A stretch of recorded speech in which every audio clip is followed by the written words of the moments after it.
Hey guys, Bad Driver here, welcome to my channel. So after driving in rally sims with an Xbox controller for years, I finally picked up a nice wheel setup. The Fanatec CSL DD 8Nm with the CSL Elite V2 pedals and the Next Level Racing Wheel Stand 2.0 to hold it all together.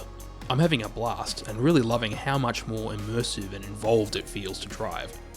And of course, if you ask the question whether a wheel will make you faster, the general consensus seems to be that you might be slower at first, but that you'll be quicker before very long. Now that got me thinking though, because I've been tricked and rug pulled by social media marketing before, quite recently in fact.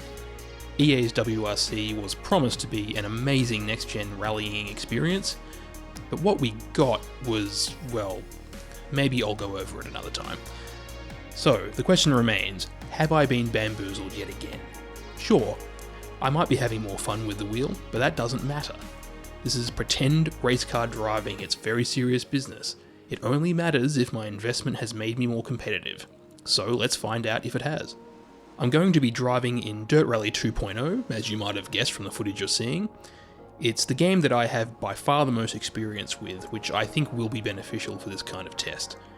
I'll be driving in Wales. These stages are just such rally perfection, they're my absolute hands down favourite of any rally game. I'm going to go for Pantmauer here, I'm sure I've absolutely butchered that. It's a shorter stage, one of the ones I'm more familiar with. Now the way I see it, if there's a substantial speed benefit from the greater level of control that a wheel and pedals can offer, that should be felt most in the rear-wheel drive cars, which tend to be a bit more of a handful to drive and require the most throttle control and counter-steering finesse. And while I'm at it, I may as well double down on that concept and drive the one, the only cheese wedge on wheels, the Lancia Stratos. I think it is one of the most tail-happy cars in the game, it's certainly a handful to drive. So I'll do a handful of runs of the stage with a controller, and then see if I can beat my best time with a few more runs on the wheel. 5, 4, 3, 2, 1, go. 50. Okay, so this is my quickest run with the controller. I'm going to include the fastest stage in its entirety for both the controller and the wheel, just for the sake of comparison. I'll include chapters in the YouTube video for you guys so that you can skip around as well. So one of the things that I've noticed when going back and forth between the controller and the wheel is how much you adapt your driving technique to the input device that you're using. One of the most obvious things that you can see in the footage here is how quickly you can go from hard left to hard right lock, which can be pretty useful at times. One thing that has been a major adjustment for me is how I approach hairpin turns with the wheel, because I'm so used to being able to very quickly counter steer on the way out of the corner, which allows you to get back on the power really quick and hard. Of course, the trade-off for that quickness in the steering is the lack of precision, and you just can't really apply your steering smoothly or progressively. So you end up just having to kind of flail madly left and right until you somehow manage to finish the stage in one piece. It's not as bad as tapping a D-pad or arrow keys, for example, but it's a similar kind of approach. I think one of the good things about this as a learning tool, though, is that it absolutely forces you to learn throttle control and how to steer with the throttle, which is where you really end up getting most of your precision from. If you want to be competitive on a controller, you really don't have a choice there, but it's a good skill that translates over well to the wheel once you get there. Anyway, I'll shut up now and I'll let Phil and the Ferrari Orchestra do the talking. Of a jump into 6 left, 170 over bumps. 5 left into 4 right, keep in of a crest jump. Into 4 left, opens of a crest. Keep left of a 80. 4 right long, tightens 3, don't cut. Keep left of a 30, 4 right of a bump. Into slow, 4 left through logs, 30, turn square left. 30. 4 right, opens of a crest long, tightens turn, hairpin right. Into 6 left of a crest. Keep right of a 60, turn 3 left long, opens of a crest, bad camber. 6 right of a crest and turn square right through gate. 60. Crest into 5 right of a jump. Into 3 left long, tightens of a crest. Into into 5 right long, tightens, into 5 left, and 2 right long, tightens. Into 4 left, opens over crest, 50 over crest, 5 left, 60, over finish, 60 to stop. Well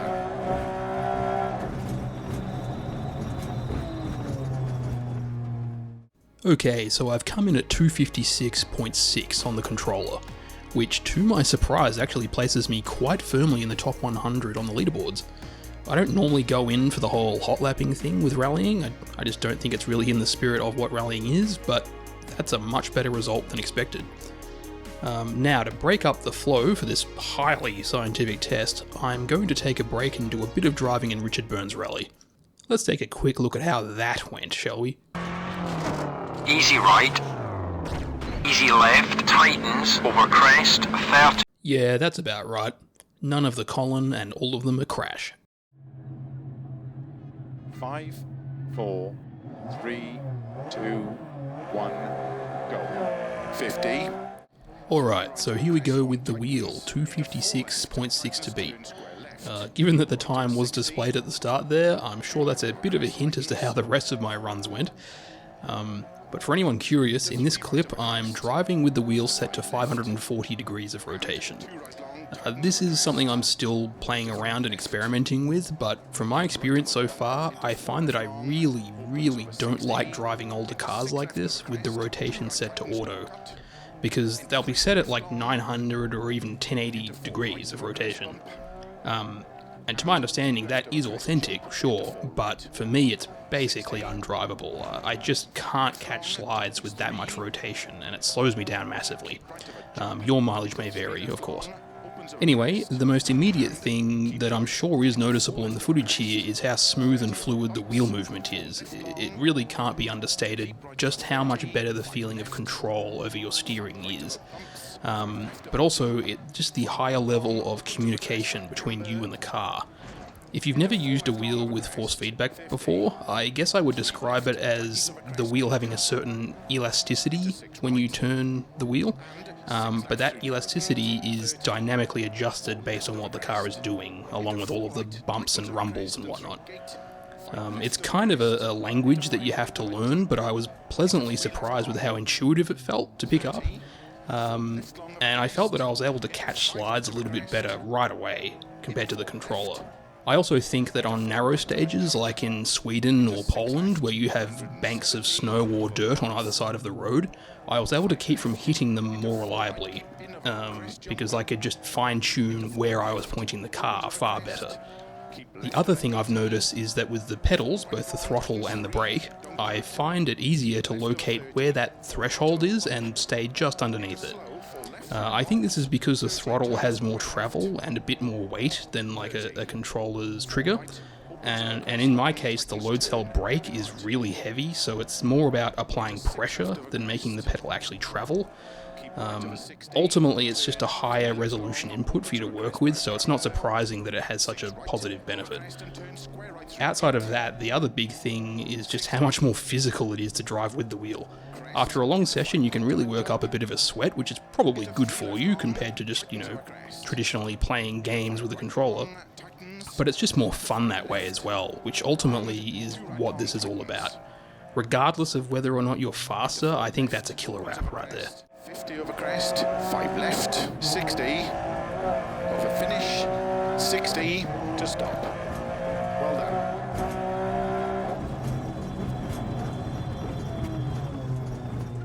Okay, so with the wheel, I've come in at 255.3, which is about 1.25 seconds faster than my quickest attempt with the controller. I think that's a respectable, though not huge improvement, but it's enough to bump us up about 20 places or so in the leaderboards, which is certainly welcome. Okay, so ultimately I think the question I'm trying to answer is, if you're into Rally Sim but you're stuck on a controller, should you make the leap to a wheel? Yes, I think for most people you should. However, there are some caveats to be aware of. The big factor for most will be the price, obviously.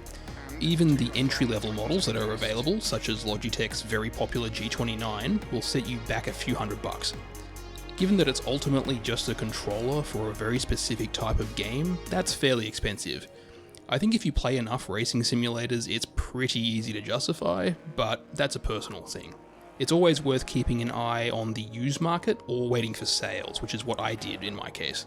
Full prices for suckers and a bit of patience goes a long way. The other thing I'd strongly recommend you not to overlook is the mounting situation. Now, truth be told, I've actually owned a cheap wheel before, the Logitech Driving Force GT, but it was only very briefly.